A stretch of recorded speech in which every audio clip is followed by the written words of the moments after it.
Arxançılıq büyük kəsib 3-cü qism. Bill Gates'ning insoniyatga akagan qandaq to'pilib olding'sanda Henry Ford to'g'risida paranglashgan to'q. Bill Gates Microsoft shirkatining qurg'uvchisi, shunami?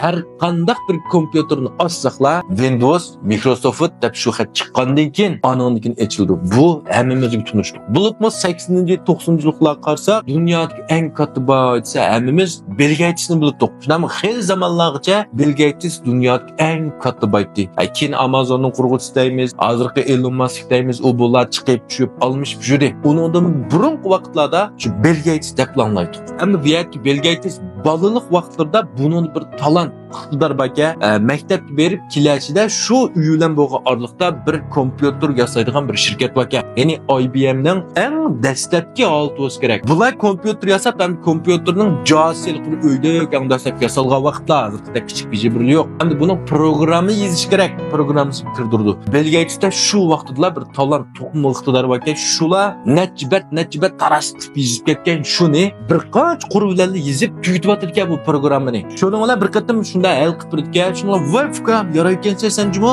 mani bir qilib kelsan o'tgan maqadim. Ma programmani bitib kelsan degan keyin $500 bersan qilib berma. $1000 bersan qilib berma degan endi bu qarisigan bu 10 yoshlik bola. Ham shu vaqtning o'zidan bir $5, $10 bersin dedi. Nima ish bundaq chiqqalsa sen degan keyin olma men shunda qanday qilib bersan qilib berma deydi. Shuning bilan endi shu vaqtning o'zida Bill Gates shu ahli bilan o'z yeshidan olqigan pullarni topalgan. Bu buning bir ilhom bo'lgan. IBM kompyuterni yasagan shirkat, kompyuterning butun jasi, jampan, mouse, qurilmasi, ekran hammasini IBM yasagan kompyuterni. Biroq bular Microsoftga tutyapti. Yeni bular yasagan shu kompyuterning ichiga Microsoft o'zining programmasini qo'shildi. Microsoftning hech nimasi yo'q balla. Ko'z bilan ko'rib, qo'l bilan device tutib his qiladigan hech nimasi yo'q kompyuterda. Faqat ichidagi yumshoq detal shuning. Kompyuterin to'kcha etib ochgandan keyin shuning ismi chiqadi. Butun dunyodagi 90% kompyuter shu Windows. Shundan men hozir bir qismlar men o'xshash almaniy kompyuterni ishlasim.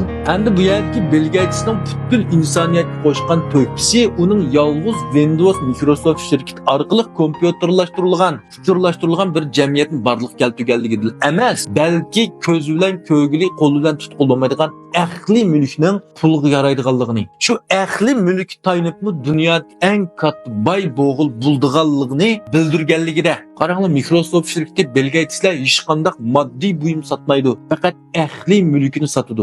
O'shunda qilib dunyodagi eng katta boy bo'ldi. Mana korxonachi butkul insoniyatga to'kib yaratilgan, ulgi ko'rsatilgan bu bir korxonachi. Bizdimi balkim ahli mulk pulga yaragan bo'lsa, texim ko'p pulga yaragan bo'lsa, bizdimi texim talantli yozuvchi, shoir, ressam, muzikant, adib deganlar texim ko'plab chiqishi mumkindi. Endi bu yerda Microsoft shirkatini tilga olgan ekanmiz, IT sohasiga bir shirkat, olmi shirkatini tilga olmay bo'lmaydi. Steve Jobs, shunami? Undan so'ng keyingi sonda Steve Jobsning insoniyatga qo'shgan to'kis paranglashimiz yoqtirgan do'stlar, qo'yinglar. Rahmat.